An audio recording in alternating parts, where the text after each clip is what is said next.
ልበልሽ ሰላም ልበልሽ አደግድጌ ቆሜ አገልጋይ ልጅሽ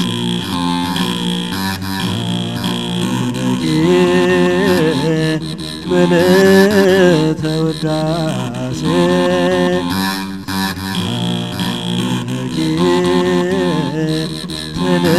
ትልሻለች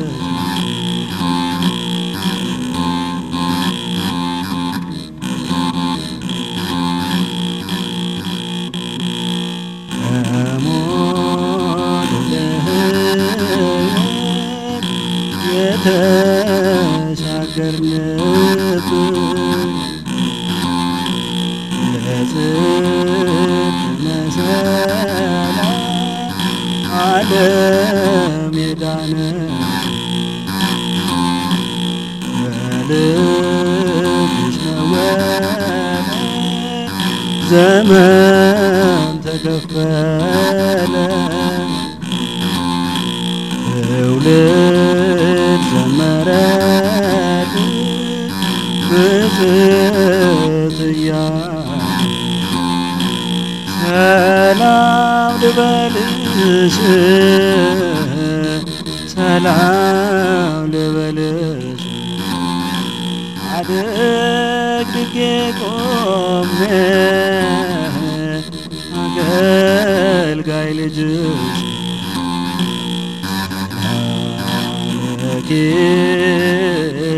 ምልዕተ ውዳሴ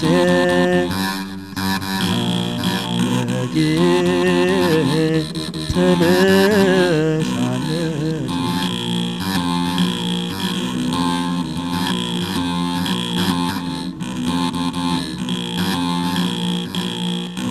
በገና ደርድሬ እኔ እንዳባቶቼ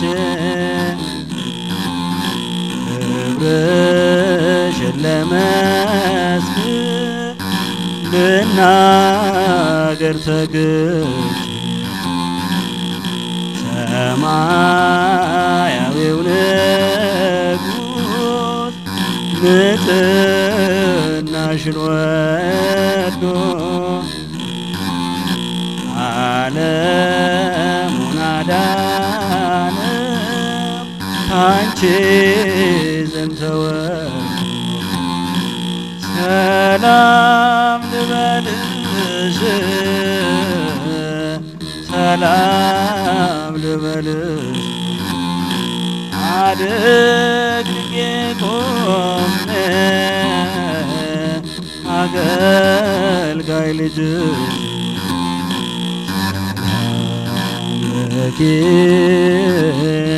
ምልዕተ ውዳሴ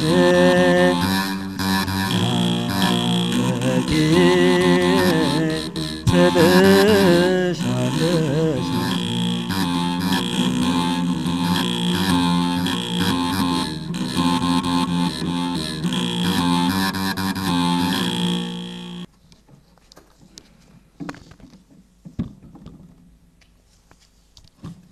ተመልካቾቻችን አኮቴት ዘተዋሕዶ የቴሌቪዥን መርሃ ግብር ዛሬ ስለ በገና አጠር ያለ መርሃ ግብር ይዞላችሁ ቀርቧል።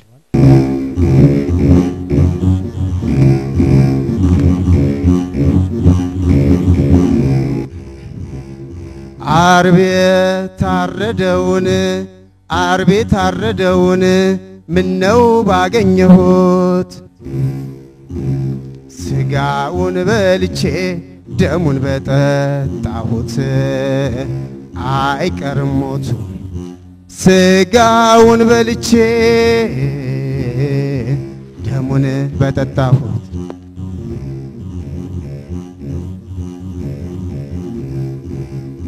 እኔ ደሃ መስሎኝ እርቃኑን ባየው ለካስ ጌታ ኖሯል የተሰቀለው የተገረፈው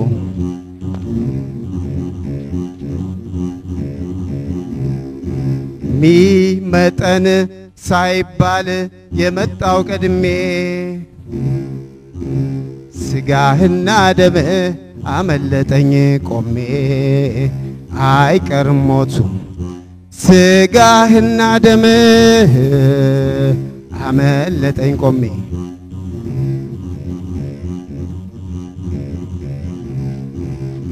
እስቲ ልናገረው የሷን ልዕልና የኪሩቤል መቅደስ የሱራፌል ጽና የሱራፌል ጽና የኪሩቤል መቅደስ የሱራፌል ጽና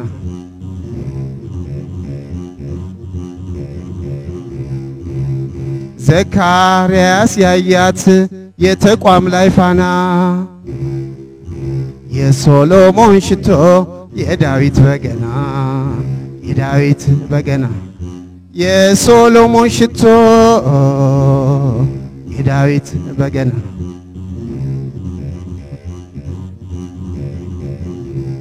የርሁባን ምግብ የደዌያን ጤና የሙሴ ሐመልማል ያያት ደብረ ሲና ያያት ደብረ ሲና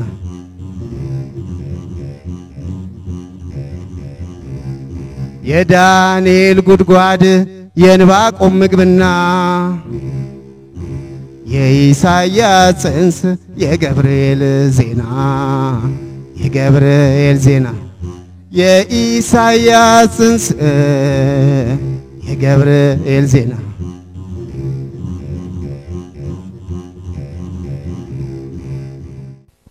እሺ ቀጣይ የምንሄደው ወደ ዶክተር ብርሃኑ ነው። ዶክተር ብርሃኑ ረጅም ጊዜ በዚህ በበገና ላይ ከፍተኛ ጥናትና ምርምር እያደረጉ ነው ያሉት። ይሄን ለማድረግ ምንድነው ያነሳሳውት? ከዚሁ ጋር አያይዘው ስለ በገና ምንነት አጠራርገው ቢገልጹልኝ። በኢትዮጵያ ጥናትና ምርምር ተቋም የቴክኒክ አማካሪ ሆኜ ስመለመል በርካታው እንቅስቃሴያችን የባህል ዕቃዎችን የመሰብሰቡ ላይ እንጂ ህያው የሆኑ ባህሎች ላይ አይተኮርም ነበርና ይሄ ህያው የሆነ ባህል እንዴት ነው ለወደፊቱ ትውልድ ሰርጾ ሊገባ የሚችለው የሚለውን ጥያቄ ሳነሳ ከሰው ልጅ ባህሪ ጋር ማያያዙ መልካም ሆኖ ታየኝ። አንደኛው እንግዲህ የሰው ልጅ ሁለት አይነት ባህሪያት አሉት። አግዳሚ የሆነና ቋሚ የሆነ ባህሪ ያለው። አግዳሚ የሆነው ሰው ከሰው ጋር ሰው ከማህበረሰብ ጋር ያለው ግንኙነት ሲሆን ሲታመም እንደምንጠይቀው ሲያዝን እንደምናጽናናው ማለት ነው። ቋሚ የሆነው ደግሞ ከእግዚአብሔር ጋር የምናደርገው ግንኙነታችን ነው። ጸሎቱ፣ ጾሙ፣ ሱባኤው ናቸውና ለነዚህ ድጋፍ ሰጪ መሳሪያዎች ያስፈልጉናል። ድጋፍ ሰጪ የሆኑ ቁሶች ያስፈልጉናል። በገና ነው እንግዲህ ለዚህ ከፍተኛ አስተዋጽኦ የሚያደርግ መሆኑን የተረዳሁትና ጸሎታችን በአስተውሎት መሆን አለበት። መዝሙራችንም እንዲሁ በአስተውሎት መሆን አለበት። በአስተውሎት ለማካሄድ ግን ምንድነው በዚህ ባለንበት ዘመን በዚህ በተዋከበ ዘመን ውስጥ ማስተዋልስ እየቻልን ነው ወይ የሚለው ጥያቄ ብናነሳው ብዙ ፈተናዎች እንዳሉብን ነው የምንረዳውና በገና ለዚህ እንግዲህ በጣም ከፍተኛ አስተዋጽኦ እንዳለው ነው። በተመስጦና በአውጠንጥኖ ለምናረገው ጸሎታችን ከፍተኛ አስተዋጽኦ አለው። ወደ አጥንቱ ሰርጾ የመግባት ከፍተኛ ፍሪኩዌንሲ ያለው ስለሆነ ወደ አጥንቱ ገብቶ የመሰርሰር ባህሪ ያለውና ይሄ እንግዲህ ንጽሐ ስጋንም ለማምጣት ኃይል ስላለው በዛ ላይ ፍሪኩዌንሲው ምንድነው ከሌሎቹ መሳሪያዎች ጋር ያለው ውህደትና ልዩነት ምንድነው የሚሉትን ጥያቄዎች በሙሉ ስናነሳ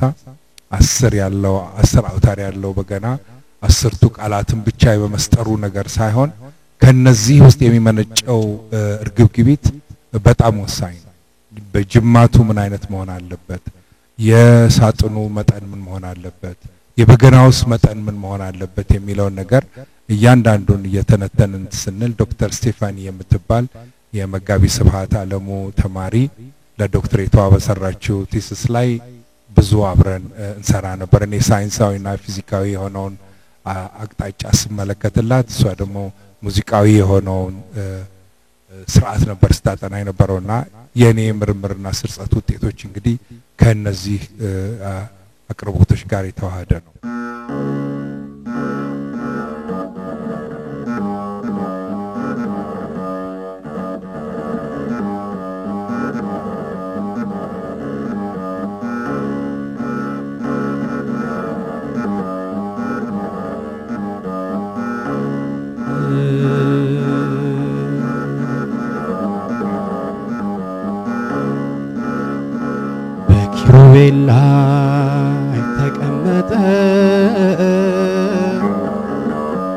ምድርና ሰማይ ተናወጸ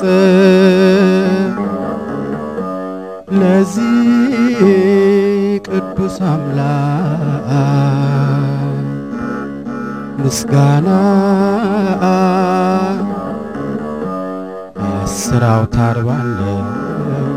በበገና ጻድቃን ሆይ በእግዚአብሔር ደስ ይበላችሁ ለቅኖችም ክብር ይገባል እግዚአብሔርንም በመሰንቆ አመስግኑት 10 አውታርም ባለው በገና ዘምሩለት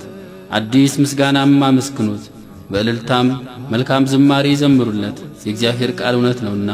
ስራውም ሁሉ በእምነት ነውና መዝሙር 32 ከቁጥር 1 እስከ 4 በገና በቁሙ መዝሙር ተብሎ ሊተረጎም ይችላል በኦሪት ዘፍጥረት ምዕራፍ 4 ቁጥር 21 እንደተጠቀሰው ሰዎች ለእግዚአብሔር ምስጋና ያቀረቡበት የመጀመሪያው መሳሪያ በገና ነው በበገና እግዚአብሔርን በማመስገን ይበልጥ የታወቀው ደግሞ መዝሙረኛው ነብዩ ቅዱስ ዳዊት ነው ቅዱስ ዳዊት ከተሰጡት 7 ሀብታት መካከል አንዱ ሀብተ በገና ማለትም በበገና የማመስገን ጸጋ ነበር እርሱም በገና በሚደረድርበት ጊዜ በርኩስ መንፈስ ይሰቃይ የነበረው ሳኦል ክፉ መንፈስ ርቆለት ሕማሙ ተወግዶለት ሰላምን ያገኝ ነበር አንደኛ ሳሙኤል ምዕራፍ 16 በዘመነ ብሉይ በገና ከሌሎች የዝማሬ መሳሪያዎች ጋር ለእግዚአብሔር አምልኮና ምስጋና በሰፊው ለአገልግሎት ውሎ እንደነበር እናያለን ሌዋውያን ካህናትም ለአምልኮ ሥርዓት በገናን ይጠቀሙ ነበር አንደኛ ዜና መዋዕል ምዕራፍ 15 ቁጥር 21 ሁለተኛ ዜና መዋዕል ምዕራፍ 29 ከቁጥር 25 እስከ 27 ሰማያውያን ካህናት ሱራፌልም በሰማያት አምላካቸውን በመገና ያመሰግናሉ ዮሐንስ ራእይ ምዕራፍ 5 ቁጥር 8 ምድርና ሰማይ ተናወጸ ለዚህ ቅዱስ አምላክ ምስጋና አስር አውታር ባለው በበገና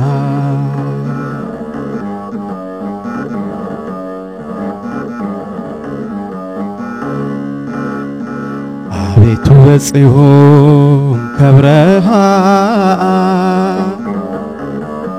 በእሳት መድረክ ላይ ተቀምጠሃል ቀንና ሌሊቱን ለይተሃል ጠፈሩን በጥበብ ዘርግተሃል ላንተ ቅዱስ አምላክ ምስጋና አስር አውታር ባለው በበገና በገና በመጽሐፍ ቅዱስም ዛሬም በዘመናችን ቀደም ባሉትም አባቶቻችን እንዳየነው እንደሰማነው ብዙ በርካታ ጥቅሞች አሉት ከዚህ ጋርም አብሮ በአገራችን በአብይ ጾም ብቻ ነው ተወስኖ ያለውና ይሄ በገና አገልግሎት እንዴት በዚህ ብቻ ሊወሰን ቻለ በሌላ ጊዜስ ቢሆን መደመጥ አይችልም ወይ ምንድነው ከዚህ ጋር የተገናኘ ምክንያት አለው ወይ ይሄን አብረው ቢገልጹልን ወሳኝነት አለ ሰውነታችን ጠግቦ በምግብ ረክቶ በምን አዳምጥበት ጊዜና በጾም ሆነን ሰውነታችንን ልባችንን ሰብረን በምን አዜምበት ጊዜ ወይም በምን አዳምጥበት ጊዜ ሁለት አይነት ልዩ አንድምታ ነው ያለው ወደ ሰውነታችን ሰርጾ የሚገባው እርግብግቢት የበገናው እርግብግቢት ምግቡ ላይ የማረፍ ባህሪ ይኖረዋል ስለዚህ አባቶች ሁሉ ጊዜ ይሄን ነገር የሚጠቀሙበት ምክንያት በጾም ወይንም ደግሞ ከተበላም አነስ ያለ ብቻ በደንብ ሳይጠገብ ተበልቶ መሆን አለበት የሚል አንድምታ ስላላቸው ነው ኩዳዴ ላይ በጣም የሚዘወተር የነበረው ግን ቅድም እንዳልኩት ከእግዚአብሔር ጋር ያለን ግንኙነት ቋሚ ግንኙነታችን በኩዳዴ ብቻ አይደለም አመቱን በሙሉ ነው እና በጸሎታችን ወቅት በየጊዜው በተመስጦ ለምናረጋው ጸሎት ወደ ውስጣችን ገብተን ውስጣችን ያሉትን ሞገዳዊ ሐሳቦች በሙሉ ማስወገድ የምንችለው በበገናው አማካኝነት ሰውነታችንን ያረጋጋዋል መንፈሳችን ይስበዋል አስተውሎትን እናገኛለን ሰላምን ጸጥታን እንመሰርታለን ለምሳሌ በገና ሲደመጥ አይታችሁት እንደሆነ ምንም ነገር እንኳን አንዳችም ድምጽ አይሰማ። ትልቅ አዳራሽ ውስጥ 400-500 ሰዎች ያሉበት አዳራሽ ውስጥ በገና ቢዘመር ጸጥታው በጣም የሚደንቅ አይነት ነው። ያ ጸጥ በሉ ተብሎ የመጣ ነገር ሳይሆን በራሱ በገና የፈጠረው ሁኔታ ነው። ስለዚህ ይሄንን ከጾም ጋራ ማያያዙ እንዳለ ሆኖ ካለመጥገብ ጋራ ማያያዙ እንዳለ ሆኖ በየዕለቱ ሁሉ ጊዜ ከጸሎት በፊት በገና ምን ደረድር ከሆነ ራሳችን ብንደረድር አለበለዚያ ደግሞ የበገና መዝሙር እያዳመጠን ወደ ጸሎታችን ብንገባ ከእግዚአብሔር ጋር የሚኖረን ግንኙነት የሰመረ ይሆናል ማለት ነው።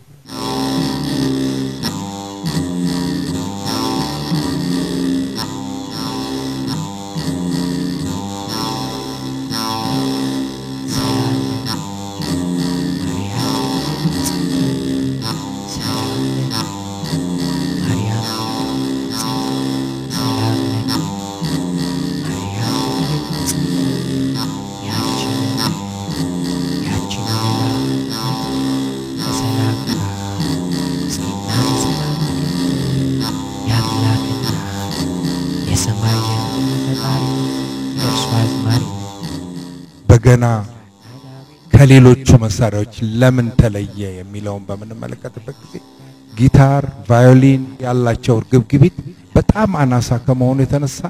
ከስጋችን አልፈው ወደ ውስጣችን አይገቡም።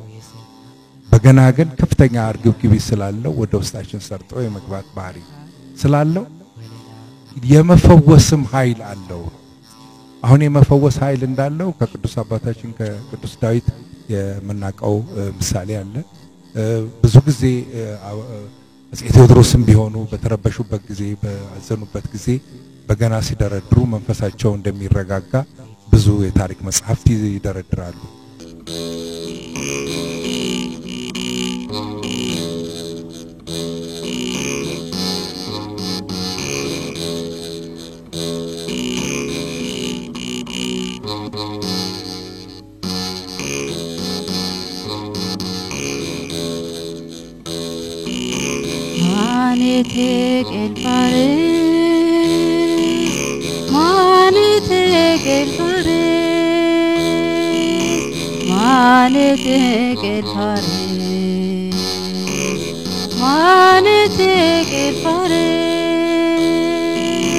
የሰዎች መሰረት እዩ ሲገረሰስ ማለት ቅልፋሬ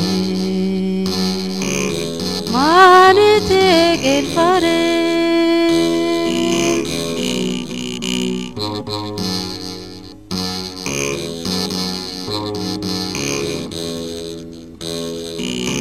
አምላክ ያላነጸ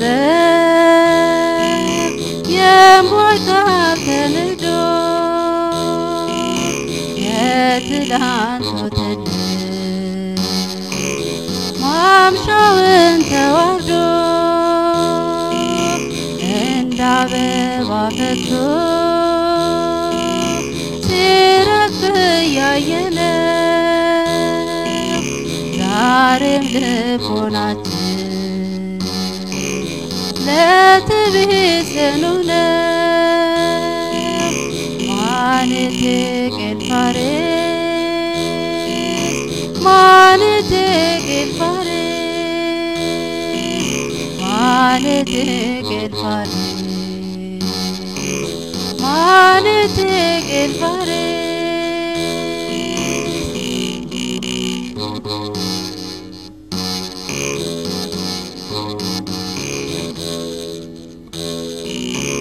ዳንኤል ታለ አሁንም ቢገስጽ በመንፈሱ መብራት ወገንን የሚያንጽ አብነት የታለ በጸሎት የተጋ የህሊና ልጅ በፍቅር የሚያረካ ማለት ቅልፋሬስ ማለት gelfare manete gelfare manete gelfare